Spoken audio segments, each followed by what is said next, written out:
সবচেয়ে বেশি নমুনা পরীক্ষায় আক্রান্ত ও মৃত্যুর রেকর্ড। 24 ঘন্টায় 1602 জন শনাক্ত, 21 মৃত্যু।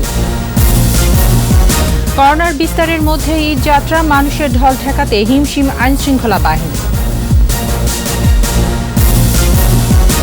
সুপার সাইক্লোন আম্পান আঘাত হানতে পারে, মঙ্গলবার শেষ রাতে প্রস্তুত আশ্রয় কেন্দ্র। করোনা সংকটের মধ্যেই ডেঙ্গুর প্রাদুর্ভাব, মশা নিধন কার্যক্রম নিয়ে হতাশা, নেওয়া হচ্ছে সমন্বিত উদ্যোগ।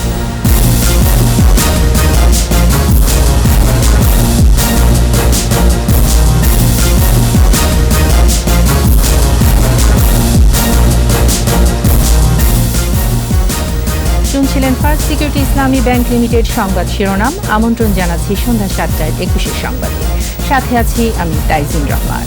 দর্শক, 21 টেলিভিশনের সংবাদ একই সাথে সরাসরি দেখতে পাবেন আমাদের ফেসবুক পেজ www.facebook.com/2124 অনলাইনে। এছাড়া সংবাদে আরও থাকছে,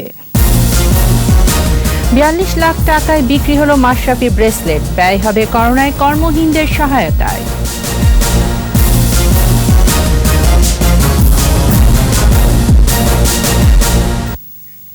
করোনা সংশ্লিষ্ট সব তালিকাতেই আগের সংখ্যা ছাড়িয়েছে।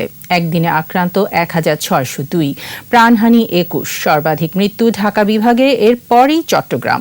মোট আক্রান্তের সংখ্যা বেড়ে দাঁড়িয়েছে 23,870, মারা গেছে 349 জন, 212 জন সহ মোট সুস্থ হয়েছেন 4,500-এরও বেশি। করোনা মোকাবেলায় ধূমপান ও তামাক সেবন থেকে বিরত থাকার পরামর্শ দেওয়া হয় স্বাস্থ্য বুলেটিনে। বিস্তারিত স্মৃতি মণ্ডলের রিপোর্টে। প্রতিদিনই বাড়ছে করোনা আক্রান্তের সংখ্যা, দীর্ঘ হচ্ছে মৃত্যুর তালিকা। 9,788 জনের নমুনা পরীক্ষায় কোভিড-19 শনাক্ত হয়েছে 1,602 জনের, যা এ পর্যন্ত সর্বোচ্চ। একই দিনে সর্বাধিক 21 জনের মৃত্যুর রেকর্ড, এর মধ্যে 17 জনই পুরুষ। আক্রান্তের সংখ্যা বেড়ে এখন 23,870, মৃত্যু সংখ্যা 349। নতুন 212 জন সহ সুস্থ হয়েছেন 4,585। 21 জনের মধ্যে 17 জন পুরুষ, 4 জন নারী। ঢাকা ডিভিশনে 12 জন, চট্টগ্রাম ডিভিশনে 7 জন, সিলেট ডিভিশনে 1 জন, রাজশাহী ডিভিশনে 1 জন। এর মধ্যে হাসপাতালে ব্রড ডেথ আছে 2 জন, হসপিটালে মারা গেছেন 15 জন এবং বাসায় মারা গেছেন 4 জন। শনাক্ত বিবেচনায় দেশে মৃত্যু হার 1.46% এবং সুস্থ 19.21%। করোনা সংক্রমণ থেকে নিরাপদ থাকতে ধূমপান ও তামাক সেবন পরিহারের পরামর্শ দিয়েছে স্বাস্থ্য অধিদপ্তর। ধূমপানের ফলে ফুসফুস ক্ষতিগ্রস্ত হয়, শ্বাসতন্ত্রে জটিল রোগের সৃষ্টি হয়, শ্বাসকষ্ট হয় এবং করোনা ভাইরাস সংক্রমণের ঝুঁকি দ্বিগুণ বাড়িয়ে দেয়। সেই সাথে মৃত্যু ঝুঁকিও বাড়ে। সুতরাং ধূমপান ও তামাক ছাড়ুন, সুস্থ থাকুন। সবশেষ তথ্য মতে কোয়ারেন্টাইনে আছেন 50,088 জন, আর 3,383 জন রয়েছেন আইসোলেশনে। 24 ঘন্টায় ঢাকা মহানগরীতে আইসোলেশন শয্যা এবং স্বেচ্ছাভিত্তিতে চিকিৎসকের সংখ্যা বেড়েছে বলেও জানানো হয় স্বাস্থ্য বুলেটিনে। গত 24 ঘন্টায় নতুন করে 12 জন চিকিৎসক এর মধ্যে যুক্ত হয়েছেন স্বেচ্ছাভিত্তিক অনলাইন সেবা দেওয়ার জন্য এবং প্রশিক্ষণের জন্য। প্রশিক্ষণে 79 জন ডাক্তার নতুন করে সংযুক্ত হয়েছে এবং এখন আমাদের প্রশিক্ষণপ্রাপ্ত চিকিৎসক আছে 16,001 জন। স্মৃতি মণ্ডল, 21 টেলিভিশন, ঢাকা।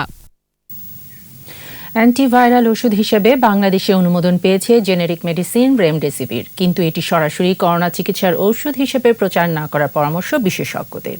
রিপোর্টে আরও জানাচ্ছেন মোহাম্মদ নুর নবী। মার্কিন food and drug administration FDA জরুরি ভিত্তিতে অন্তর্বর্তী সময়ের চিকিৎসায় গিলিয়াড সায়েন্স কোম্পানির অ্যান্টিভাইরাল ড্রাগ হিসেবে রেমডেসিভির অনুমোদন করে। গবেষণা পর্যায়ে থাকায় ওষুধটি এখনও চূড়ান্ত অনুমোদন পায়নি। পরিসংখ্যান বলছে, যাদের এই ওষুধ ব্যবহার করা হয়েছে তারা 11 দিনে সুস্থ হয়েছেন, আর অন্যরা 15 দিনে সুস্থ হয়েছে। এমনকি কোভিড-19 চিকিৎসায় এটি কার্যকর কোনো ওষুধও নয়, কিন্তু কোভিড চিকিৎসার একমাত্র ওষুধ হিসেবে প্রচার করা হচ্ছে। বাংলাদেশও কয়েকটি ওষুধ প্রস্তুতকারী প্রতিষ্ঠান রেমডেসিভির ইনজেকশন উৎপাদনের অনুমোদন পেয়েছে। এটা কোনো সায়েন্সের আলোচনা না, আলোচনাটা হচ্ছে যে রেগুলেটরি পারমিশনের কোভিড পারমিশন দেয়নি অনুমতি এবং অ্যান্টিভাইরাল ওষুধ। এই যে ভিডিও দেখা যাচ্ছে ওনারা লঞ্চিং করতেছে কোভিড এর ওষুধ হিসেবে, এবং এটা বিভ্রান্তি তৈরি করে আরো।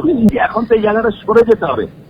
এতে আমরা আলাপটাই করতেছি, খালি সমাধান হচ্ছে না। কিন্তু তাহলে এই প্রচারটাকে থামানোটা এটা তো সায়েন্টিস্টদের না। আগে কোনো ওষুধই ছিল না, এখন সহায়ক কোনো ওষুধ আসলে সাধুবাদ জানাচ্ছেন বাংলাদেশের চিকিৎসকরা। তবে ভুল প্রচারে হিতের বিপরীত হওয়ার আশঙ্কাও আছে। খুব দ্রুত কিন্তু এটা এই প্রোডাকশন শুরু হয়ে যাবে এবং সেটা অ্যাভেলেবল হবে। এছাড়া অন্যান্য মেডিসিন আমরা ব্যবহার করি, যেমন হাইড্রোক্সিক্লোরোকুইন, এজিথ্রোমাইসিন, এটা কিন্তু আগে থেকে ব্যবহার করে আসছি আমরা। জাপানি একটা মেডিসিন এভিগান নামে যেটা পাওয়া যায়, লেটেস্ট যেটা এগুলো রেমডেসিভির, এটার ইফেক্ট এখন আমাদের তো কোনো ব্যক্তিগত অভিজ্ঞতা নাই। ক্রিটিক্যালি সিরিয়াস রোগী আইসিইউতে আছে বা ভেন্টিলেটর, তাদের কিন্তু ব্যবহার করা যাবে। হসপিটাল স্টে কম হয়, তারা দ্রুত হসপিটাল ছাড়তে পারে। তো সুতরাং এটা তো অবশ্যই একটা আশাপ্রদ খবর।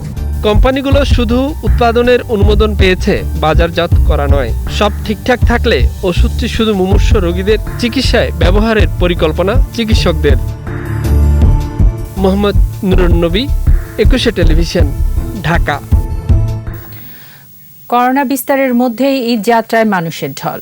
ঈদের আগে রাজধানী ছাড়ছে নগরবাসী। গণপরিবহন বন্ধ থাকায় ব্যক্তিগত গাড়ি ও ভাড়ায় চালিত গাড়ি নিয়ে গ্রামের বাড়িতে ছুটছেন সাধারণ মানুষ। মানুষের ঢল ঠেকাতে হিমশিম খাচ্ছে আইনশৃঙ্খলা বাহিনী। রাসেল খানের রিপোর্ট।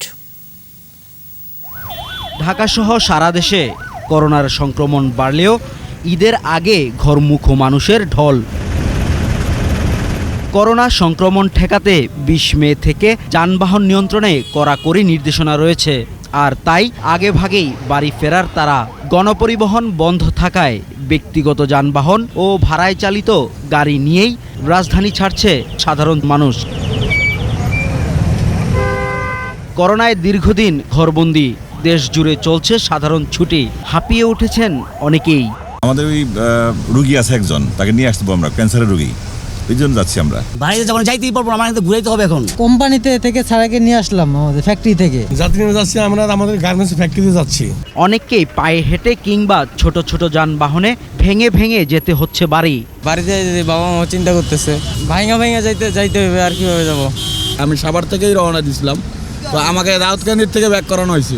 এদিকে যানবাহন নিয়ন্ত্রণে সড়কে রয়েছে আইনশৃঙ্খলা রক্ষাকারী বাহিনী, তবে চাপ সামাল দিতে হিমশিম খাচ্ছেন তারা। যারা পায়ে হেঁটে যাবে, বোঝা যায় যে ঢাকার বাইরে যাবে, তাদেরকে আমরা ঘুরিয়ে দিচ্ছি। আর গাড়িতে তো দিচ্ছি না, গাড়িতে কোনো ব্যাগ লাগেজ থাকলে সেটাও আমরা ঘুরিয়ে দিচ্ছি। সরকারি নির্দেশনা বাস্তবায়নে মাঠে থাকবে বলে জানিয়েছে পুলিশ। রাসেল খান, 21 টেলিভিশন, ঢাকা।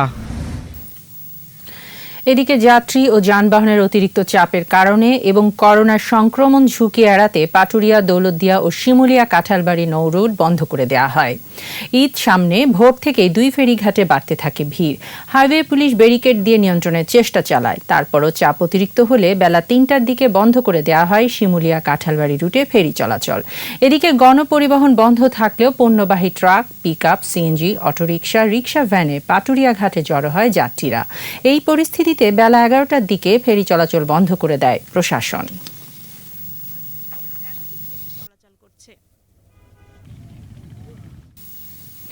করোনার মধ্যে আরেকটি দুর্যোগের মুখে দেশ। ঘূর্ণিঝড় আম্পান পরিণত হয়েছে সুপার সাইক্লোনে। মঙ্গলবার শেষ রাতে বাংলাদেশ উপকূলে আঘাত হানতে পারে এই সুপার সাইক্লোন। আবহাওয়া অধিদপ্তর বলছে, আমপানের প্রভাবে উপকূলের দ্বীপ ও চরগুলো স্বাভাবিক জোয়ারের চেয়ে 4 থেকে 5 ফুট বেশি উচ্চতার জলোচ্ছ্বাসে প্লাবিত হতে পারে।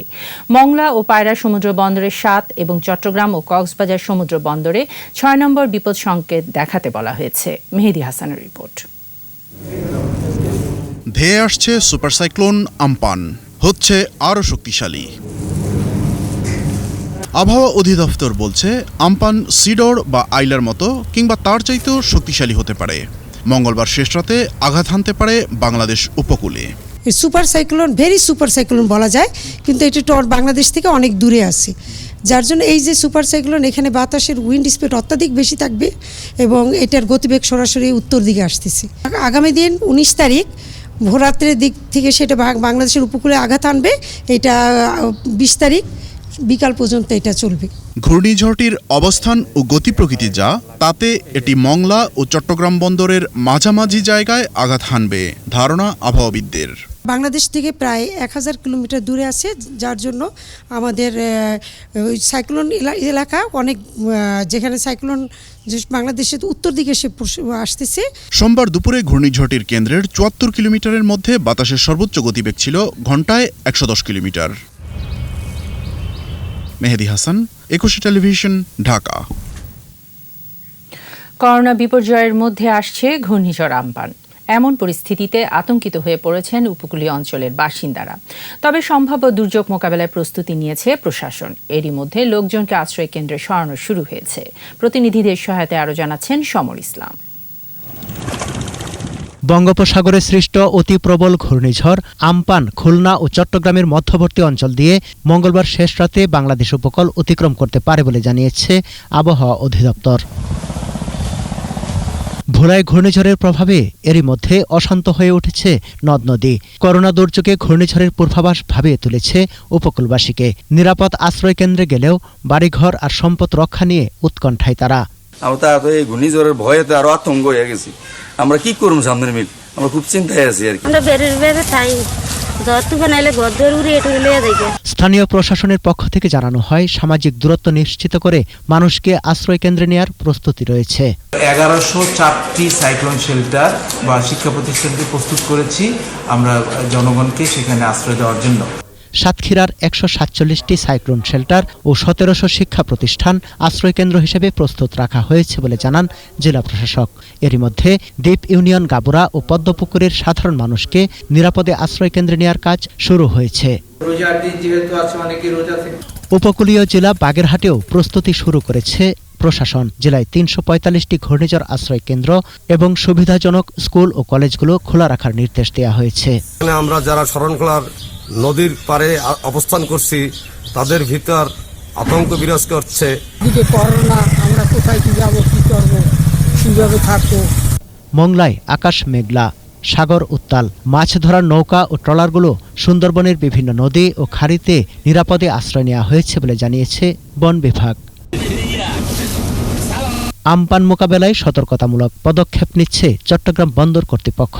ক্ষয়ক্ষতি এড়াতে এরই মধ্যে বহির্নোঙরে মাদার ভেসেল থেকে পণ্য খালাস বন্ধ করে দেওয়া হয়েছে। বন্দর চ্যানেল থেকে ছোট নৌযানগুলোকে কর্ণফুলীর উজানে চলে যেতে বলা হয়েছে। সমর ইসলাম, 21 টেলিভিশন। করোনা সংকটের মধ্যেই আঘাত হানছে ডেঙ্গু। ঢাকা দক্ষিণের মেয়র মশা নিধন কার্যক্রম নিয়ে হতাশ, আর উত্তরের মেয়র বলছেন সরকারি ভবনগুলো এডিস মশার অন্যতম উৎপত্তিস্থল। এমন প্রেক্ষাপটে সমন্বিত উদ্যোগ নিতে যাচ্ছে ঢাকার 2 সিটি কর্পোরেশন। স্থানীয় সরকার মন্ত্রণালয়ের বৈঠকে ডেঙ্গু নিয়ে এমন হতাশার চিত্রই উঠে আসে। JU জুবাইরের report. করোনা মহামারীর মধ্যেই রাজধানী জুড়ে এডিস মশার উপদ্রব। এডিস মশার উপদ্রব কমাতে মাঠে নেমেছেন ঢাকা উত্তর ও দক্ষিণ সিটি কর্পোরেশন। তবে 2 সিটি কর্পোরেশন মনে করে সমন্বিত উদ্যোগ ছাড়া এডিস মশার নির্মূল সম্ভব নয়। আর এই উদ্যোগ নিতে সোমবার সচিবালয় স্থানীয় সরকার মন্ত্রণালয়ে বসে এই বৈঠক।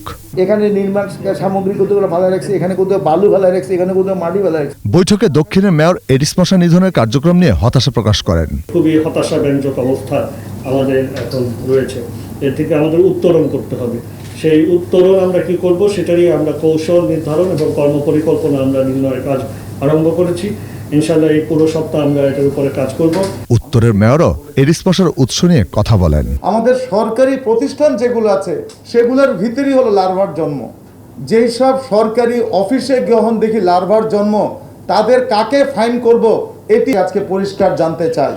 আমরা 2 মেয়র মিলে ইনশাআল্লাহ একটি সুন্দর নগর দিতে পারি, এই প্রত্যাশা আমরা দিতে পারি। বৈঠক শেষে স্থানীয় সরকার মন্ত্রী ডেঙ্গু, এডিস মশা ও এর বাস্তবতা নিয়ে কথা বলেন। 95% এডিস মশা যদি আমরা নিয়ন্ত্রণ যদি করে ফেলতে পারি, বাসা বাড়ি থেকে যদি আর সবাই মিলে ইনিশিয়েটিভ, ফুলের টপ, গাড়ির ছাদ, এটা ওটাই, তাইলে আমরা অনেক ইয়ে করতে পারবো। আপনারাও যদিও এখন নতুন করে নির্বাচিত, আগে মেয়র ছিলেন আর তাপস সাহেবও সংসদ সদস্য ছিলেন এই এলাকার সংসদ সদস্য হিসেবে, তবে এখন কিন্তু মানুষের কাছে কিন্তু আপনি ক্ষমা পাবেন না। আমাদেরকে we have to do something. হ্যাঁ, বজ্র ব্যবস্থাপনা নিয়ে 2 মেয়রের সহযোগিতাও চান স্থানীয় সরকার মন্ত্রী। কন্টামিনেটেড এবং পয়জনিয়াস জিনিসপত্র J U Jubayer, 21 television, Dhaka. Corona সংকটকালে বিএনপির দায়িত্বশীল রাজনৈতিক দলের ভূমিকা পালন করছে না বলেছেন আওয়ামী লীগের সাধারণ সম্পাদক ওবায়দুল কাদের। সরকারি বাসভবন থেকে নিয়মিত ভিডিও বার্তায় তিনি বলেন, এই দুর্যোগে জনগণের পাশে না দেওয়ার গিয়ে বিএনপি সরকারের বিষোদ্গার করছে, যা দলটির নেতিবাচক আচরণেরই বহিঃপ্রকাশ। স্বাস্থ্যবিধি মেনে ঈদের ছুটি কাটানোর অনুরোধ করছি, সামান্যতম উপেক্ষা নিজের এবং আশপাশের জন্য ভয়াবহ পরিস্থিতি তৈরি করতে পারে। বিএনপি এ সময় দায়িত্বশীল রাজনৈতিক দলের ভূমিকা পালন না করে জনগণের পাশে না দাঁড়িয়ে সরকারের বিরুদ্ধে প্রতিনিয়ত বিষোদ্গার করে যাচ্ছে। প্রকৃতপক্ষে বিএনপির নেতিবাচক রাজনীতির কারণেই তাদের নিজেদেরই দেয়ালে পিঠ ঠেকে গেছে। সারা দেশে বেড়ে চলছে করোনা রোগীর সংখ্যা। বিভিন্ন স্থানে আরও নতুন আক্রান্তের খবর পাওয়া গেছে। সুস্থ হয়ে বাড়িও ফিরছেন অনেকে। সাতক্ষীরায় করোনা উপসর্গ নিয়ে একজনের মৃত্যুর খবর পাওয়া গেছে। প্রতিনিধিদের সহায়তায় রত্না জামানের রিপোর্ট। করোনার উপসর্গ নিয়ে সাতক্ষীরায় এক নারীর মৃত্যু হয়েছে। সাতক্ষীরায় 24 ঘন্টায় করোনায় আক্রান্ত হয়েছেন আরও 24 জন। লকডাউন 8টি বাড়ি। জেলায় মোট আক্রান্তের সংখ্যা 29। গাজীপুরে গেল 24 ঘন্টায় নতুন করে 6 জনের করোনা ভাইরাস শনাক্ত হয়েছে। এ পর্যন্ত 6173 জনের নমুনা পরীক্ষা করে 566 জন আক্রান্তকে শনাক্ত করা হয়েছে। মুন্সিগঞ্জে জেলা প্রশাসক মোহাম্মদ মনিরুজ্জামান তালুকদার সহ 4 জন করোনা পজিটিভ। এ জেলায় এখন 399 জন আক্রান্ত। চুয়াডাঙ্গায় নমুনা সংগ্রহকারী স্বেচ্ছাসেবী সহ ঢাকা ফেরত 3 জনের করোনা ভাইরাস শনাক্ত হয়েছে। রংপুরে গত 24 ঘন্টায় হাসপাতালের কর্মচারী সহ 3 জনের করোনা পজিটিভ। এ ঘটনায় 20টি বাড়ি লকডাউন করা হয়েছে। মোট আক্রান্ত 216 জন। বরিশালে নতুন করোনা পজিটিভ 7 জন। মোট আক্রান্ত 80। সুস্থ হয়ে বাড়ি ফিরেছে 38 জন। পিরোজপুরে নতুন করে 4 জন করোনা পজিটিভ। ঠাকুরগাঁওয়ের হরিপুরে ঢাকা ফেরত এক গার্মেন্টস কর্মী করোনা ভাইরাসে আক্রান্ত হয়েছে। জেলায় মোট 35 জন আক্রান্ত। সুস্থ হয়েছেন 17 জন। দিনাজপুরে নতুন করে 1 জন আক্রান্ত হয়েছে। জেলায় মোট শনাক্ত 83 জন। রত্না জামান, 21 টেলিভিশন। করোনার প্রভাবে কর্ম হারিয়েছেন শ্রমজীবীরা। এমন কর্মহীন অসচ্ছল পরিবারের সদস্যদের মাঝে খাদ্য সহায়তা দিচ্ছে বিভিন্ন রাজনৈতিক ও সামাজিক সংগঠন। বিপন্ন মানুষ প্রধানমন্ত্রী ত্রাণ সহায়তা পাচ্ছে প্রশাসনের মাধ্যমে। আছে ব্যক্তি উদ্যোগও। ঈদকে সামনে রেখে চাল ডালের পাশাপাশি সেমাই, দুধ, চিনি সহ বিভিন্ন খাদ্যপণ্য দেয়া হচ্ছে ত্রাণ সহায়তায়। মাহমুদ হাসানের রিপোর্ট। মহাখালী টেন্টি মাঠে সারিবদ্ধ মানুষ। করোনায় কাজ হারিয়েছেন তারা। এখন ত্রাণ সামগ্রীর জন্য অপেক্ষা। মহামারীর দুর্যোগ হোক না কেন, আমরা যেন আপনাদের পাশে দাঁড়াতে পারি। এমন 50,000 পরিবারকে খাদ্য সহায়তার আওতায় আনার কর্মসূচি নিয়েছে বুড়ো বাংলাদেশ। এরই ধারাবাহিকতায় সহায়তা দিয়েছে 300 পরিবারকে। যাত্রাবাড়ির কদমতলী এলাকায় শতাধিক পরিবারের পাশে দাঁড়িয়েছে ঢাকা মহানগর দক্ষিণ আওয়ামী লীগ। উত্তর আওয়ামী লীগও অসহায়দের মধ্যে ত্রাণ সহায়তা দিয়েছে রূপনগর এলাকায়।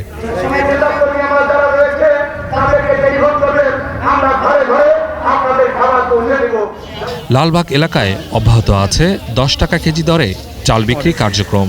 336 জনকে আমরা এখানে আজকে এই 26 নম্বর ওয়ার্ডে প্রতি মাসে এই কার্ডের বিনিময়ে 200 টাকার বিনিময়ে আমরা 20 কেজি চাউল দিব। স্বাস্থ্যবিধি মেনে ত্রাণ বিতরণ ও সংগ্রহের জন্য সকলের প্রতি আহ্বান জানিয়েছেন বিভিন্ন সংগঠনের নেতারা। ঘরে থাকবেন, নিরাপদে থাকবেন। মাহমুদ হাসান, 21 টেলিভিশন, ঢাকা। করোনা দুঃসময়ে গ্রাম পুলিশের পাশে দাঁড়িয়েছে সরকার। এরই মধ্যে প্রায় 46,000 গ্রাম পুলিশের জন্য 6 কোটি টাকা বিশেষ অনুদান দেওয়া হয়েছে। করোনা মোকাবেলায় বিশেষ ভূমিকা রাখায় এ অনুদান দেওয়া হয়েছে বলে জানান স্থানীয় সরকার মন্ত্রী তাজুল ইসলাম। জেইউ জুবাইরের আরেকটি রিপোর্ট। সারা দেশে 4,569টি ইউনিয়নে আইনশৃঙ্খলা রক্ষায় কাজ করছে গ্রাম পুলিশের প্রায় 46,000 সদস্য। দফাদার ও মহল্লাদার নামেই তাদের পরিচিতি। করোনার এই দুঃসময়ে শুরু থেকে মাঠে আছে তারা। মানুষকে ঘরে রাখা, কোয়ারেন্টাইন, দেখভাল করা এবং আক্রান্তদের হাসপাতালে পৌঁছে দেওয়ার কাজটি বেশ ভালোভাবেই করে আসছে গ্রাম পুলিশ। এই অবস্থায় ঈদের আগে গ্রাম পুলিশের প্রত্যেক সদস্যকে 1,300 টাকা করে দিল স্থানীয় সরকার বিভাগ। গ্রামের আইন শৃঙ্খলা রক্ষা করা এবং সাধারণ মানুষকে সেবা দান করা নিবিড় অনেকগুলো দায়িত্ব তারা পালন করে। তো এই পরিস্থিতিতে আসলে আয় রোজগারের স্বাভাবিকভাবে সবারই কমে গেছে। তাই আমরা আমাদের বিভিন্ন খাত থেকে কিছু টাকা সংগ্রহ করে গ্রাম পুলিশের জন্য 6 কোটি টাকা বরাদ্দ দিয়েছি, যাতে নাকি এই ঈদ উপলক্ষে অন্তত তাদের জন্য কিছুটা সহায়তা হয়। করোনা যুদ্ধে গ্রাম পুলিশ শুরু থেকে যেভাবে সাহসী ভূমিকা পালন করছিল, সেভাবেই দায়িত্ব নিয়ে মাঠে থাকবে বলে আশাবাদী স্থানীয় সরকার মন্ত্রী। সকল প্রতিষ্ঠান সম্মিলিতভাবে কাজ করেছে। যে ইউজুবায়ের, 21 টেলিভিশন, ঢাকা। করোনা ভাইরাসের কারণে সৃষ্ট পরিস্থিতিতে মালদ্বীপে কর্মহীন 70 প্রবাসী বাংলাদেশিকে নিয়ে দেশে ফিরেছে বাংলাদেশ বিমান বাহিনীর একটি উড়োজাহাজ। বিমান বাহিনীর 19 সদস্যের এয়ার ক্রুয়ের সমন্বয়ে গঠিত মিশনের নেতৃত্বে ছিলেন এয়ার কমান্ডার MA আওয়াল হোসেন। ফেরত আনা প্রবাসীরা মালদ্বীপে বৈধভাবে বসবাস করছিলেন। তাদের অনুরোধ ও মালদ্বীপ সরকারের আন্তরিকতায় তাদের দেশে ফিরিয়ে আনা হয়েছে। মেডিকেল চেকআপের মাধ্যমে করোনা নেই সুনিশ্চিত করা হয়েছে।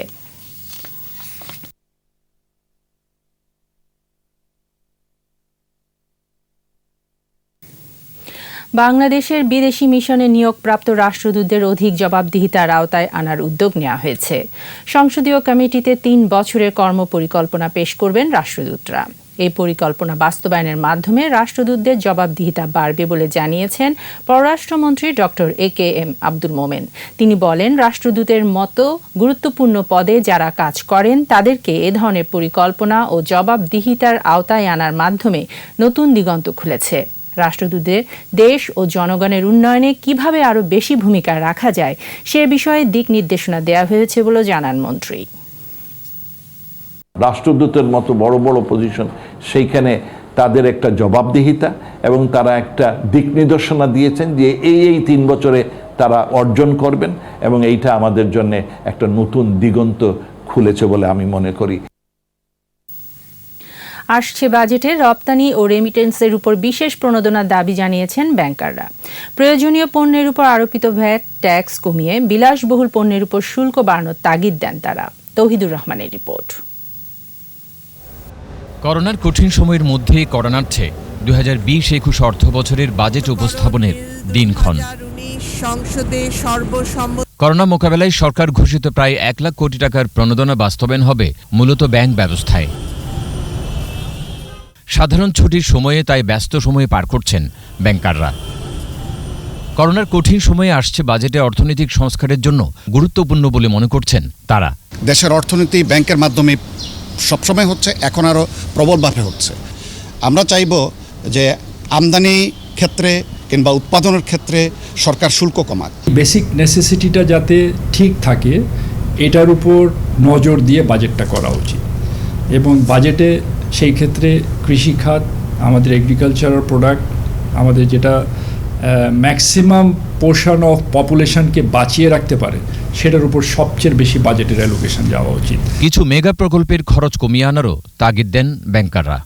কিছু মেগা প্রজেক্ট আছে যেগুলো আমাদের জন্য এসেনশিয়াল, কিন্তু কিছু মেগা প্রজেক্ট আমি মনে করি পার্সোনালি যেগুলোকে ডেফার করা যেতে পারে। নিত্য প্রয়োজনীয় যেগুলো মৌলিক প্রয়োজন, সে সমস্ত পণ্যের যদি আমদানি করতে হয় তার উপর গুরুত্ব আরোপ করব। সেখানে আমরা চাইব একটু শুল্ক রেয়াদত যাতে সরকার পক্ষ থেকে একটা নীতি হিসাবে আসে। করোনাকালীন সময়ে অনেক ডিপোজিটরদের টাকা তুলে নেওয়াটা কিছুটা চ্যালেঞ্জ হলেও দ্রুত ব্যাংক সহ দেশের অর্থনীতি ঘুরে দাঁড়াবে বলে আশা করেন তারা।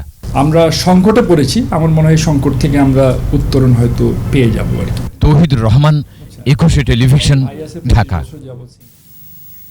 করোনার বিষণ্ণ দিনে আসছে ঈদ, এখনো জমেনি পাঞ্জাবির বাজার। অন্য সময়ের মতো বেচাকেনা নেই। ব্যবসায়ীরা বলছেন লোকসান কমাতে করোনা ঝুঁকির মধ্যেই দোকান খুলতে বাধ্য হয়েছেন তারা।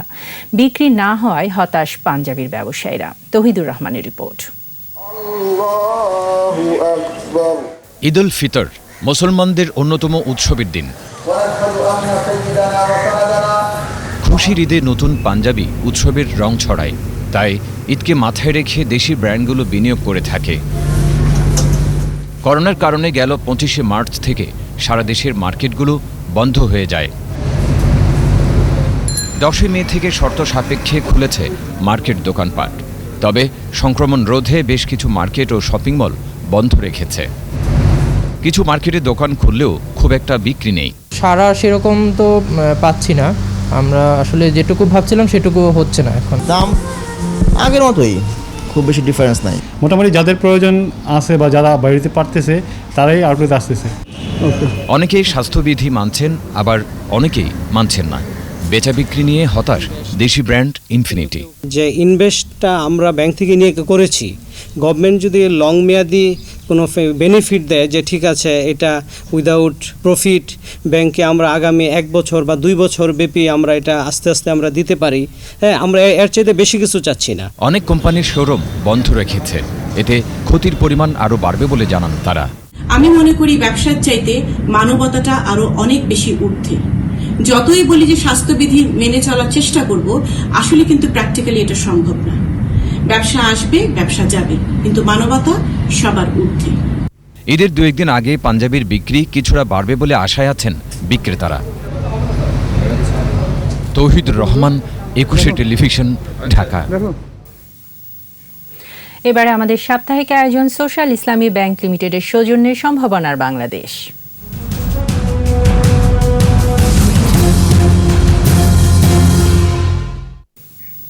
প্রো ভিটামিন এ সমৃদ্ধ ভুট্টার নতুন জাত উদ্ভাবন করেছেন বাংলাদেশ গম ও ভুট্টা গবেষণা ইনস্টিটিউটের কৃষি বিজ্ঞানীরা।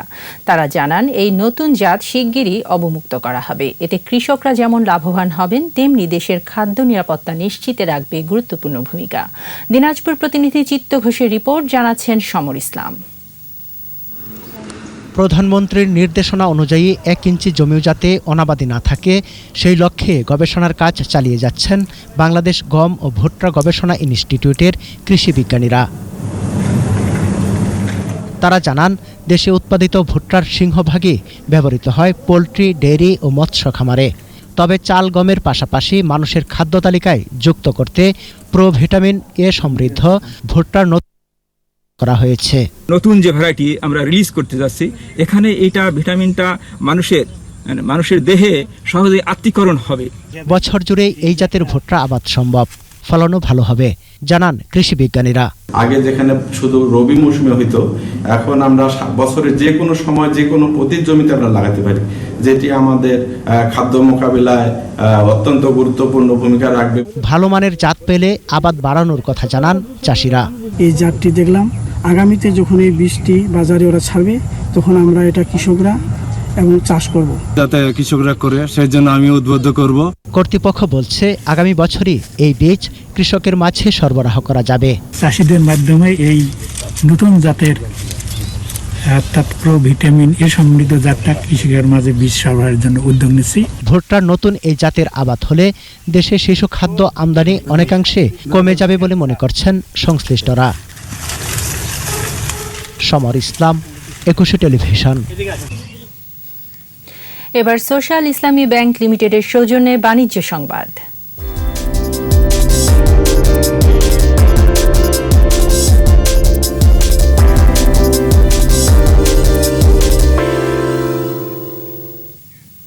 চলতি মাসের 31 তারিখের মধ্যে টেলিযোগাযোগ নিয়ন্ত্রণ কমিশন বিটিআরসিকে আরও 1,000 কোটি টাকা দেবে গ্রামীণ ফোন।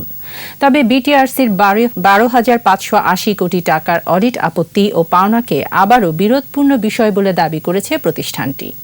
একই সাথে আদালত অথবা আদালতের বাইরে এই বিরোধ মীমাংসায় আগ্রহ প্রকাশ করেছে গ্রামীণ ফোন কর্তৃপক্ষ। 23 ফেব্রুয়ারি প্রথম কিস্তিতে বিটিআরসিকে 1,000 কোটি টাকা দেয় মোবাইল অপারেটর কোম্পানিটি। এর আগে গত বছরের 24 নভেম্বর বিটিআরসিকে সমন্বয়যোগ্য 2,000 কোটি টাকা দিতে গ্রামীণ ফোনকে নির্দেশ দেন আপিল বিভাগ। এবারে খেলার খবর।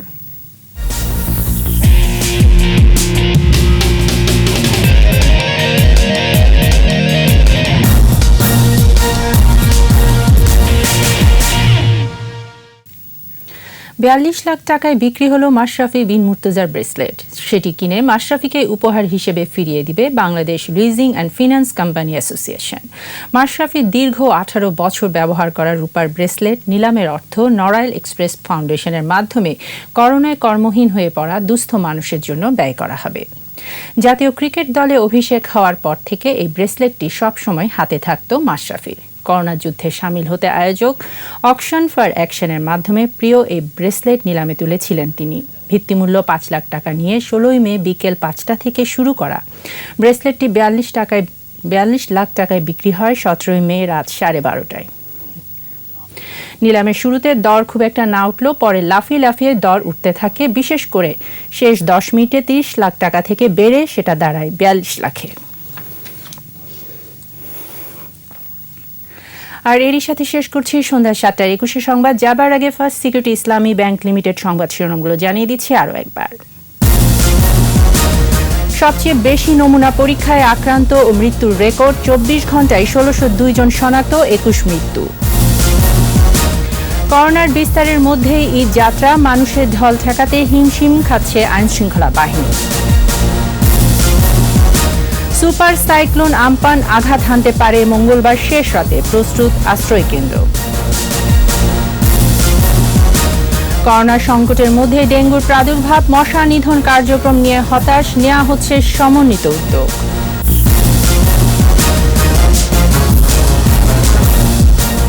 সর্বশেষ খবর জানতে ডায়াল করুন 2021 নম্বরে আর ভিজিট করুন 21-tv.com এই ওয়েবসাইটে।